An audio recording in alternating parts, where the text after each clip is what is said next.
Dice la sabiduría popular que del dicho al hecho, ¿qué cosa? Hay mucho trecho. Eso es muy real. Cuando observamos, por ejemplo, las campañas políticas, electorales, ¿no?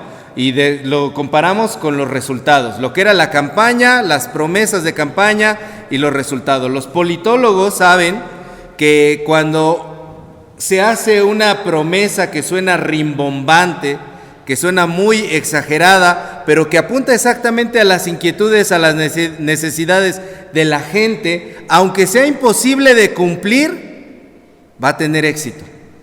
Esa promesa va a tener éxito, porque los seres humanos, aunque nos presumimos seres pensantes, racionales, a menudo elegimos con las tripas, elegimos con las emociones, ¿verdad? Las emociones que son bastante volubles, elegimos con los sentimientos, y por eso es muy fácil enamorar con las palabras. Enamorar con las palabras, pero decepcionar, desencantar con nuestras acciones. Humillar incluso con golpes e insultos, pero volver a enamorar con las palabras. Y hay muchas personas que viven así, ¿verdad? Relaciones de ese tipo tóxicas, en donde les hablan bonito y otra vez caen en los encantos de la persona que tiene la verborrea. Los dichos de alguien pueden ser el mayor embrujo que tengan las personas.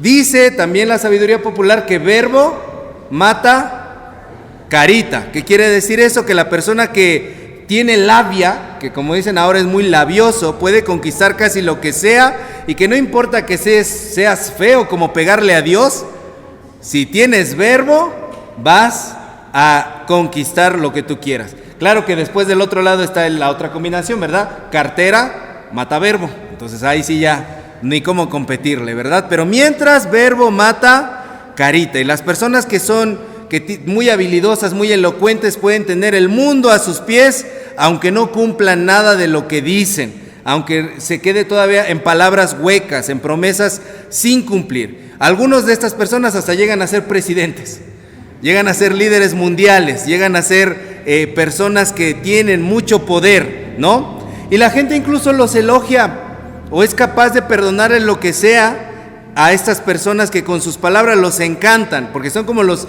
encantamientos que se hace a las serpientes. ¿Cómo se encanta a las serpientes? Con música. Entonces, para muchas personas es como música para sus oídos el oír todas estas palabras bonitas. Qué bonito habla, qué chulo, qué precioso que se expresa. ¿Y qué cumple de todo eso? Nada.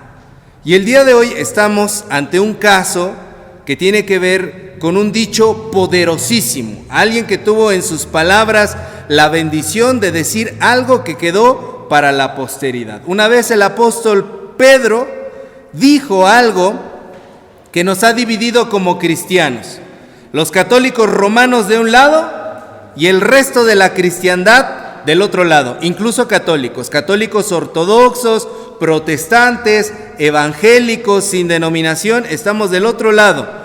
Los católicos romanos, los primeros, dicen que la frase que está hoy aquí en Mateo 16, versículo 18, que dice, tú eres Pedro, ¿y qué cosa? Sobre esta roca edificaré mi iglesia. Dicen los católicos romanos, se refiere a que Pedro debía ser el máximo líder de la cristiandad. Y el resto de los cristianos opinamos diferente. El resto de los cristianos decimos, no es Pedro en sí mismo, sino que es lo que dijo Pedro, las palabras de Pedro. ¿Y qué cosa dijo Pedro? Bueno, respondió a una pregunta. Jesucristo les preguntó, ¿ustedes quién dicen que soy? Que soy yo. Y Pedro le dijo, ¿qué cosa? A ver, ¿podemos leerlo ahí en la Biblia? Tú eres el Cristo, el Hijo del Dios viviente. Ahí Pedro dijo esta frase que nos da identidad a todos los cristianos y que nos hace reflexionar sobre estas palabras que tienen dividida al cristianismo entero, profundamente sobre nuestra fe, en cómo pasar del dicho al hecho. Y es de lo que vamos a hablar el día de hoy en 3 puntos. Punto número 1. ¿Jesucristo es tu Señor y Salvador? ¿Jesucristo es tu Señor y Salvador? Jesucristo le estaba preguntando en esa ocasión a sus discípulos algo muy crucial. Les preguntó primeramente, ¿quién dicen las personas que soy yo?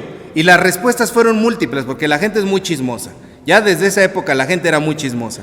Y empezó a responder, unos dicen que eres Juan el Bautista, otros dicen que eres Elías, otros dicen que eres Jeremías o algún otro de los profetas. Y seguramente había más respuestas que el texto bíblico no registra, porque muchas personas en aquella época debieron pensar, ese es un blasfemo. El maestro ese de Galilea es un blasfemo, es un falso profeta. Otros debieron pensar desde arriba, desde el poder, es un revoltoso, revolucionario. Otros debieron pensar, los sacerdotes, es un transgresor de la ley. Y otra gente debió decir, es un maestro más y ya. De los que andan por allí visitando los pueblos. Es un maestro más y ya. Lo curioso es que esas mismas respuestas se repiten hoy en día, no solamente en la sociedad, sino al interior de la iglesia. En la sociedad hay muchas personas que han intentado desprestigiar que Jesús existió. Dicen muchos académicos, muchos estudiosos, el tal Jesús ni siquiera existió nunca. Pero se topan con pared cuando se encuentra la evidencia de un historiador judío que no era cristiano, que escribió en el año 94 después de Cristo, unos 60 años después de Jesús, escribió en un libro llamado Antigüedades Judías que había un tal Jesús llamado el Cristo que mucha gente seguía y que fue crucificado. Eso está registrado en un libro que no es cristiano, porque si dijéramos son pruebas que nosotros mismos como cristianos hicimos, pues no se vale porque somos del mismo bando, ¿verdad? Pero hubo un historiador llamado Flavio Josefo que escribió acerca de Jesús. Entonces todos esos intelectuales se topan con pared. Hay otros escritos, pero como que están puestos en duda hasta el día de hoy, pero ese sigue siendo irrefutable. Y algunos dicen, bueno, Jesús sí existió, pero no es el Cristo. Y aún dentro de la iglesia es sorprendente encontrarse con gente, con hermanos que dicen, yo creo en Dios, creo en Jesús, pero no creo en todo lo que dice la Biblia. Caray, bueno, está bien, creo en Jesús, pero nomás tantito. Me gustan sus ideales, me gustan sus propuestas, me gusta su manera de pensar, pero yo no me quiero comprometer con la iglesia de Jesús. Yo no quiero estar con la iglesia de Jesús. Creo en Él como un maestro. Creo en Él como un pensador, como un revolucionario. Algunos hasta dicen, yo creo que Él fue el primer revolucionario como el Che Guevara. Ándale pues, estas personas sí se vuelan la barda, ¿no? Infinidad de posturas contradictorias tenemos a veces como cristianos. Jesús nos escucharía a todos decir esas cosas y nos diría, ok, pero tú, ¿quién dices que soy yo? Y ahí está el meollo del asunto, ahí está la situación, porque la Biblia es contundente cuando habla en Romanos 10, versículos 9 y 10. Abra la Biblia en Romanos 10, versículos 9 y 10. Dice algo que no deja lugar a dudas, a poder pensar nosotros lo que queramos de esta situación. Dice algo muy contundente, léalo conmigo, dice que si confesares ¿todavía no llega? Bueno, vamos, 1, 2, Romanos 10, versículos 9 y 10, 1, 2, 3. Que si confesares con tu boca que Jesús es el Señor y creyeres en tu corazón que Dios le levantó de los muertos, serás salvo. Porque con el corazón se cree para justicia, pero con la boca se confiesa para salvación. Que creas que Jesús es el Señor, que creas que Dios le levantó de los muertos, que resucitó literalmente y lo confieses con tu boca, serás salvo. Eso es lo que la Biblia dice contundentemente allí. Y no sé si alguna vez se han planteado eso, hermanos. A veces como metodistas no nos planteamos esta situación porque nos toca ser metodistas o cristianos que nacimos dentro de la iglesia. Muchos de nosotros vivimos esa situación, crecimos dentro de la iglesia. Y entonces nunca procedemos a creer en el corazón eso y a confesarlo con los labios. De ahí nació lo que se conoce como la oración de fe. Si te tocó nacer en una familia cristiana, muy probablemente nunca en tu vida has hecho esta oración de fe. Una oración de fe, entregándole tu vida al Señor y diciéndole: Señor, sí, yo crecí en la iglesia, pero ahora yo creo en mi corazón. Y quiero confesarte con mis labios que Jesús es el Señor.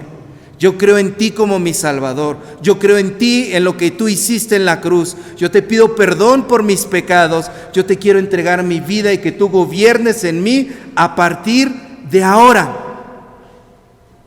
A los 18 años yo hice esa oración, porque nunca antes nadie me había hablado de eso, que yo debía hacer eso, que era necesario que confesara con mis labios eso. Y si tú estás en la misma situación que yo, que nunca lo has hecho, que no te dé pena.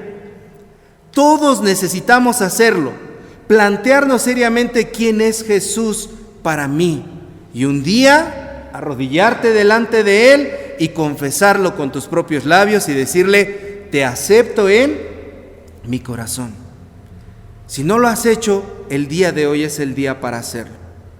Lo dice ahí Romanos 10, del 9 al 10. Serás salvo. Mucha gente tiene incertidumbre acerca de si es salvo o no. He tenido suficiente fe, me voy a salvar por mis obras. No, la salvación viene por fe, y la fe es gratuita, es un regalo de Dios. ¿Cómo puedes acceder a ella? Por medio de esta oración. Ese es el punto número 1. ¿Quién es Jesucristo para ti? ¿Es tu Señor? ¿Es tu Salvador? Es el día en que lo puedas decidir y que lo puedas hacer. Número 2. Jesús transforma tu vida.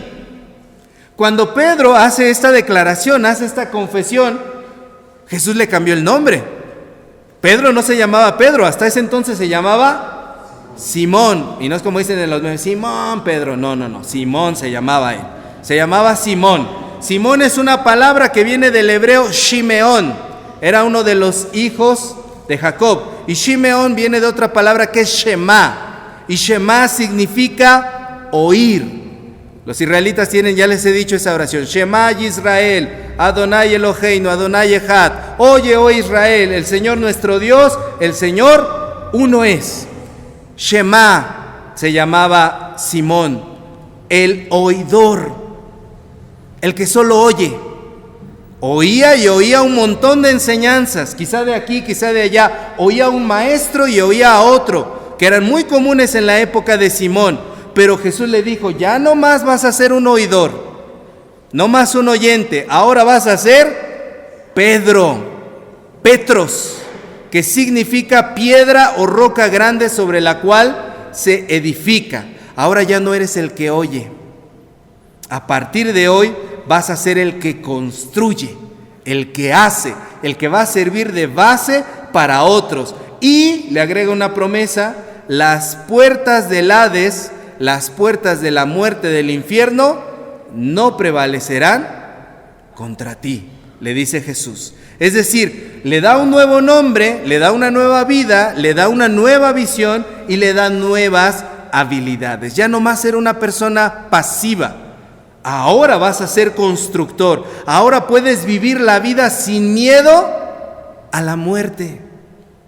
Qué hermoso es vivir sin miedo a la muerte, hermanos. Qué hermoso es vivir sin miedo al infierno. Hay muchos cristianos que viven atormentados por la idea del infierno. No hagas esto que te vas a ir al infierno, no hagas eso que te vas a ir al infierno, no hagas el otro porque Diosito te está viendo y te va a castigar con el diablo. Mentira del diablo, dicen los hermanos pentecostales. Eso no es cierto. Es hermoso vivir sin miedo a la muerte, entregándolo todo, dándolo todo. Ahora, le dice el Señor a Pedro, tienes un nuevo propósito, te doy una nueva naturaleza y te doy la capacidad de servir a los demás, porque en cuanto quito el peligro de la muerte de tu vida, te quito todos los otros miedos que pueden existir. ¿No es cierto, hermanos, que a veces nos detenemos de hacer cosas por miedo? Miedo al qué dirán, miedo al qué pasará, miedo al qué sucederá, miedo a que no me dé tiempo, miedo a morirme. Hay personas tan avaras que hasta dicen, no, yo no lo hago porque después ¿quién se lo va a quedar? No voy a hacer esto porque se van a quedar todos. No te lo vas a llevar a la tumba. El Señor le quita ese miedo a Pedro y le quita también el dominio del pecado y de la maldad. Eso es lo que hace Jesús con nosotros. Transforma nuestras debilidades en fortalezas. El Señor Jesucristo nos libra de culpas. El Señor Jesucristo nos libra de ansiedades, de preocupaciones. Quita lo que mata a nuestras familias. Quita lo que mata a nuestra propia persona y nos hace personas con una nueva misión y visión de vida.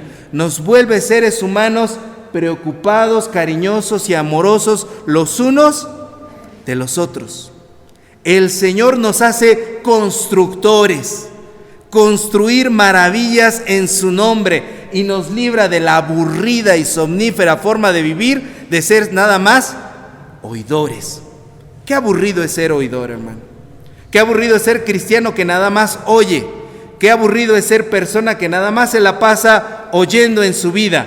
Las personas que dicen, a mí me gusta oír la palabra de Dios. Qué bueno que te gusta oír la palabra de Dios. Dice por ahí la Biblia, también los demonios creen y hasta tiemblan. Es aburrido ser oidor. Ya no más voy a oír la palabra de Dios. Ahora es, a mí me gusta oír la palabra de Dios, vivirla y compartirla. Jesús transforma tu vida. Te deja de ser Simón para convertirte en un Pedro, en un constructor. Ese es el punto número 2. Jesús transforma tu vida. Punto número 3. Ahora tienes un tesoro para compartir. Jesús le dice a Pedro, a ti te doy las llaves, ¿de dónde? De mi alma, de mi casa, de mi carro. ¿De qué? Del reino. Eso no significa que Pedro, como en las imaginaciones populares y en los dibujos populares, está ahí en la entrada de las nubes con sus alitas, tiene un arpa y tiene unas llavesotas de oro, entrando para cuando llegan los difuntos, uno se muere y entonces Pedro dice, a ver, ¿quién eres tú? Si te abro o no te abro. Básicamente convierten a Pedro en el cadenero de un antro, ¿no? Tú si pasas, tú no pasas. No, eso no es lo que significa. Jesús mismo dice algo muy importante sobre el reino de los cielos. Por favor, abran la Biblia allá en Mateo. Mateo 4. Vamos a Mateo 4. Versículo 17. Quiero que lo lean conmigo. Mateo 4, 17. ¿Ya lo tienen? Vamos a leer juntos. Dice, desde entonces comenzó Jesús a predicar y a decir, arrepentíos porque el reino de los cielos está cuando ustedes se mueran. El reino de los cielos es allá arriba en un futuro que nadie sabe. El reino de los cielos es allá y no está acá. No, ¿qué es lo que dice? El reino de los cielos se ha acercado. El reino de los cielos está aquí y ahora. Entonces, cuando Jesús le dice a Pedro, te doy las llaves del reino, le está dando unas llaves que es para abrir algo aquí y ahora. Entonces, es un impacto sobrenatural el que tiene los hechos de Pedro en ese momento. Jesús le dice, te doy la capacidad de hacer realidad varias cosas, abrir ese reino en tu propia vida. Y es la misma capacidad que nos da a nosotros. Nosotros tenemos las llaves del reino, de poder abrir ese reino en nuestras propias vidas, en la sociedad, en nuestras familias, en la vida de los demás. ¿Sabías esto? Nos fueron entregadas también las llaves del reino. Por eso Jesucristo agrega allí, todo lo que ates y todo lo que desates aquí será atado o desatado, ¿dónde? En los cielos. Lo que tú haces aquí tiene un impacto sobrenatural y más allá de lo que tú puedas ver en el plano terrenal. Cuando tú le hablas a alguien acerca de Dios y esa persona se convierte a Cristo, el impacto va más allá. Cuando tú le niegas a alguien la posibilidad de oír de Dios, el impacto se extiende más allá. Por eso cuando tú perdonas, cuando tú amas, cuando tú olvidas el rencor, cuando decides hacer la voluntad de Dios, el impacto va más allá. Solamente que hay una marcada diferencia entre lo que Jesucristo le dice a sus discípulos y nos dice a nosotros. Miren, regresen a Mateo 16, por favor. Hay una diferencia muy grande. Estamos en los versos 13 al 20. Leemos juntos el versículo 20 y dice: entonces mandó a sus discípulos que a nadie dijesen que Él era Jesús el Cristo. ¿Cuál es la diferencia? Que a nosotros Jesucristo nos dice: hablen, prediquen, enseñen. Somos incluso más privilegiados que los discípulos, hermanos.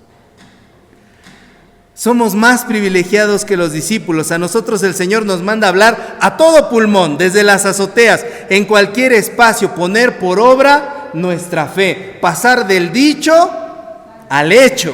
Decía San Francisco de Asís: predica el Evangelio en todo momento y si es necesario, usa las palabras. ¿Cómo está eso? ¿Qué acertijo se aventó San Francisco de Asís? Quiere decir que tu vida misma hable de Dios, el Dios en el que crees, y si es necesario hablar, habla. Hasta sin palabras puedes expresar a nuestro Señor. Pero cuando tengas la oportunidad de hacerlo, de hablar, hazlo, hazlo. Entonces el día de hoy, hermanos, no nos basta con decir yo creo en Jesús. Tenemos que recibirlo como Señor y Salvador.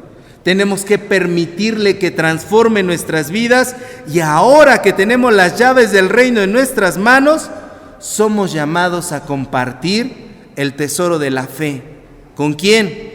Con todo mundo, con todos los que nos rodean, y que nuestras vidas, hermanos, puedan inspirar a otros, que nuestras acciones hablen más fuerte que nuestras palabras. Nosotros no somos políticos, hermanos.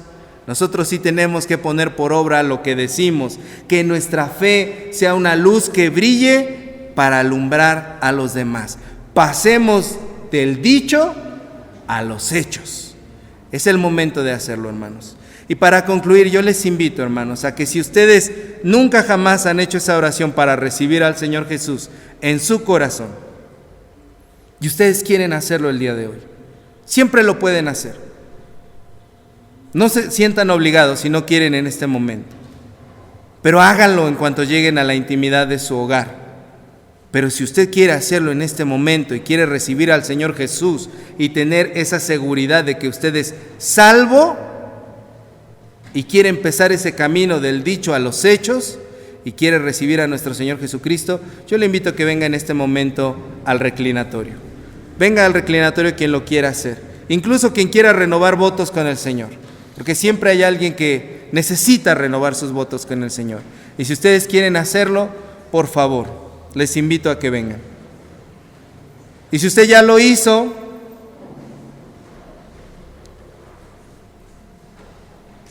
y quiere acompañar a alguien que usted ve aquí, si usted ya lo hizo, en algún momento le voy a pedir, por favor, que acompañe a quienes están aquí adelante y ponga sus manos detrás de ellos y los acompañen en oración. Si usted ya lo hizo, acompañe a los demás, pero si nunca lo ha hecho, por favor, le voy a pedir que se arrodille en el reclinatorio para que los hermanos puedan orar por usted. ¿Sí? Vamos a orar. Primeramente, hermanos, yo los quiero guiar en esta oración. Voy a decir algo que quiero que ustedes repitan, pero después les voy a pedir que ustedes con sus propias palabras se lo digan a Dios, cada quien en su corazón, que se lo diga con sus propias palabras al Señor. Primeramente les guiaré y les pediré que repitan lo que yo digo, pero cuando yo diga amén, tómense un momento para ustedes decirle lo mismo al Señor con sus propias palabras. Vamos a orar. Repiten después de mí quienes quieran así hacerlo. Amado Dios, tengo fe en ti. Quiero recibirte en mi vida. Quiero que tú gobiernes mi corazón. Perdóname por todo lo que he hecho, Señor. Por mis pecados, incluso los que me son ocultos. Entrego mi vida a ti, Señor, y rompo todo pacto con las tinieblas. Quiero ser salvo. Quiero tener fe en ti. Creo en lo que tú hiciste. Creo en tu muerte en la cruz. Creo en tu sacrificio. Creo en tu vida y quiero seguir tu ejemplo. Gobierna mi corazón. Te acepto como mi Señor y Salvador. Gobierna en mi casa y gobierna toda mi vida. Creo, Señor, que en este momento las puertas de los cielos son abiertas y te recibo en mi corazón. Y hay fiesta en el cielo porque me arrepiento de todo, Señor. Te entrego mi vida. En el nombre de Jesús te acepto y quiero empezar una nueva vida en ti. Creo, Señor, y te recibo en mi corazón. En Jesús. Amén. Tómate un tiempo, hermano, hermana, para hablarle al Señor. En tu mente, en tu corazón, si quieres decirlo en voz bajita. Y recibe ese regalo de la salvación. Díselo, lo mismo que acabamos de decir con tus propias palabras. El Señor es fiel. El Señor escucha lo que nosotros le decimos. El Señor recibe la fe sincera y verdadera. Y si tú lo hiciste en esta hora, este es el día en el que se marca un nuevo nacimiento para ti. Un antes y un después. Tú puedes decir que un 27 de agosto de 2023 naciste de nuevo y recibiste al Señor en tu corazón. Dice la palabra que hay fiesta en el cielo por cada persona que se arrepiente. Y tú eres salvo. Las puertas del Hades y de la muerte no pueden prevalecer contra ti. Y a partir de este momento, eres sellado con el Espíritu Santo. No dudes de que has sido salvado. No dudes de que al cerrar tus ojos en esta tierra, verás la salvación del Señor al despertar. A partir de este momento eres contado dentro de esos que son alcanzados por la sangre preciosa de Jesús. No dudes en tu corazón lo que está pasando en este momento. No lo dudes ni un momento, porque el Señor quiere que tú transformes tu vida, que pases de las palabras a las acciones. Hoy le recibes y nos alegramos contigo, hermano, hermana. Amado Dios, aquí están, Señor, tus hijos, tus hijas. Tú sabes, Señor, quién te ha recibido en su corazón, Señor. Y sabes quién, Señor, ha hecho esta oración para contigo, Señor. Y yo te agradezco, Padre Celestial, porque nos das la seguridad, Padre, de que si te confesamos con nuestra boca, seremos salvos. Gracias, Señor, por darnos la salvación gratuitamente, Señor. No hemos hecho nada para merecerlo, no hemos hecho nada para ganarlo, pero lo recibimos de ti, Señor. Y a ti sea la honra y la gloria, Señor, por tus hijos y por tus hijas que hoy están aquí delante de ti. Te alabamos y te glorificamos, Señor. Te damos gracias en el nombre poderoso de Jesús. Amén. Yo le voy a invitar a mis hermanos que están atrás de mí, mis hermanos que están arrodillados, que puedan regalarle un abrazo a quienes están de rodillas. Se pueden levantar, mis hermanos, y les abrazamos en el Señor por esa decisión que han tomado. Créanlo en su corazón y crean que es verdad y es realidad, y a partir de ahora el Señor marca una diferencia en sus vidas y en sus corazones. Les amamos, hermanos, y damos gracias a Dios por ustedes. Amén.